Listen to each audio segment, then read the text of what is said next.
সোনাইমুড়িতে উপজেলা ও পৌরসভা শ্রমিক দলের উদ্যোগে এক বিশাল র্যালি ও আলোচনা সভা অনুষ্ঠিত হয়। বৃহস্পতিবার সকাল ১০ ঘটিকার সময় সোনাইমুড়ি বাজারের প্রধান প্রধান সড়কে র্যালিটি প্রদক্ষিণ শেষে সোনাইমুড়ি সরকারি মডেল উচ্চ বিদ্যালয়ের মাঠে এসে শেষ হয়। পরে র্যালি শেষে এক বিশাল সমাবেশ অনুষ্ঠিত হয়। উক্ত সমাবেশে উপস্থিত ছিলেন সোনাইমুড়ি উপজেলা বিএনপির আহ্বায়ক আনোয়ারুল হক কামাল, পৌর বিএনপির আহ্বায়ক মোতায়ের হোসেন মানিক, সোনাইমুড়ি উপজেলা বিএনপির সদস্য সচিব দিদার হোসেন দিদার, পৌর বিএনপির সদস্য সচিব সৈয়দ রেজা রাব্বি মাহবুব।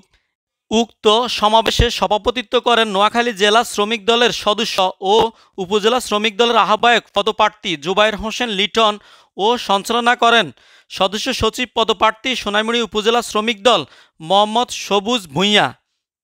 এ সময় আরও উপস্থিত ছিলেন উপজেলা বিএনপির যুগ্ম আহ্বায়ক মাসুদুল আলম ফরাদ, পৌর বিএনপির যুগ্ম আহ্বায়ক ডক্টর জালাল, উপজেলা যুবদলের আহ্বায়ক মোহাম্মদ জসিমউদ্দিন, পৌর যুবদলের সদস্য সচিব তাজুল ইসলাম চৌধুরী, যুগ্ম আহ্বায়ক মোস্তফা মিটন, যুগ্ম আহ্বায়ক শিপন, যুগ্ম আহ্বায়ক মোহাম্মদ কবির হোসেন আজাদ, উপজেলা শ্রমিক দলের যুগ্ম আহ্বায়ক কামাল আহমেদ সুজন, পৌর শ্রমিক দলের আহ্বায়ক পদপ্রার্থী মকবুল আহমেদ হুরন, উপজেলা শ্রমিক দলের সদস্য মোহাম্মদ সোহেল, শ্রমিক দলের যুগ্ম আহ্বায়ক পদপ্রার্থী কাউসার আলম, সোনাইমুড়ি উপজেলা ছাত্রদলের সদস্য সচিব নূর মোহাম্মদ সাদ্দাম, সোনাইমুড়ি সরকারি কলেজ ছাত্রদলের সাবেক সভাপতি মোহাম্মদ রোবেল ভূঁইয়া, ২ নং নদনা ইউনিয়ন শ্রমিক দলের আহ্বায়ক মোহাম্মদ মোস্তফা ড্রাইভার, সিনিয়র যুগ্ম আহ্বায়ক মোহাম্মদ শহীদুল্লাহ, যুগ্ম আহ্বায়ক মোহাম্মদ ওমর ফারুক, সদস্য রহিম, কামাল, খোকন, জাবেদ, বাসু সহ প্রমুখ নেতৃবৃন্দ এ সময় উপস্থিত ছিলেন।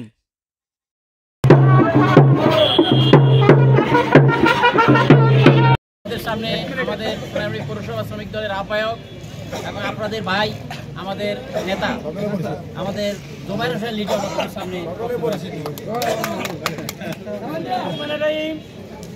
বাংলাদেশ জাতীয়তাবাদী শ্রমিক দলের উদ্যোগে সোনাইমুড়ি উপজেলা পৌরসভার উদ্যোগে র্যালি ও আলোচনা সভার আমাদের সম্মানিত উপজেলা বিএনপি, পৌরসভা বিএনপির, ছাত্রদল, যুবদল, অন্যান্য অঙ্গ সংগঠন নেতৃবৃন্দরা, আপনাদেরকে আমি আমার শ্রমিক দলের পক্ষ থেকে ধন্যবাদ জানাচ্ছি।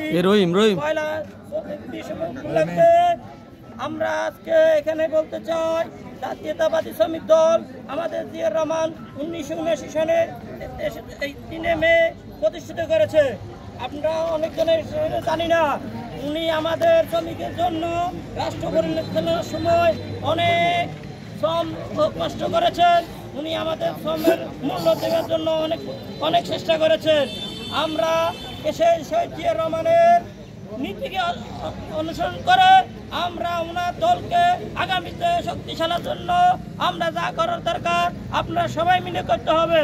আমি আমার শ্রমিক দলের ভাইদেরকে উদ্দেশ্য করে বলতেছি, আপনারা শ্রমিক দলকে হেয়পূর্ণ মনে করবেন না। বাংলাদেশে শ্রমিক দল, সারা বিশ্বের শ্রমিক দলের একটাই উদ্দেশ্য, ওনারা কর্মজীবী। সেই কর্মজীবী লোকেরা কখনো খারাপ হতে পারে না। বাংলাদেশেও বিভিন্ন স্তরে শ্রমিকদের ৮ ঘন্টার বেশি কাজ করিয়ে ৮ ঘন্টার শ্রমঘণ্টার শ্রম দেওয়া হতো, শ্রমের মূল্য দেওয়া হতো।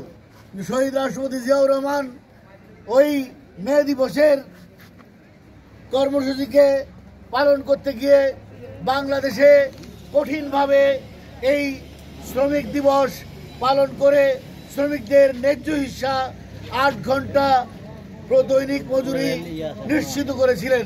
তারপরেও অনেক জায়গায় অনেক লিকেজ রয়ে গেছে।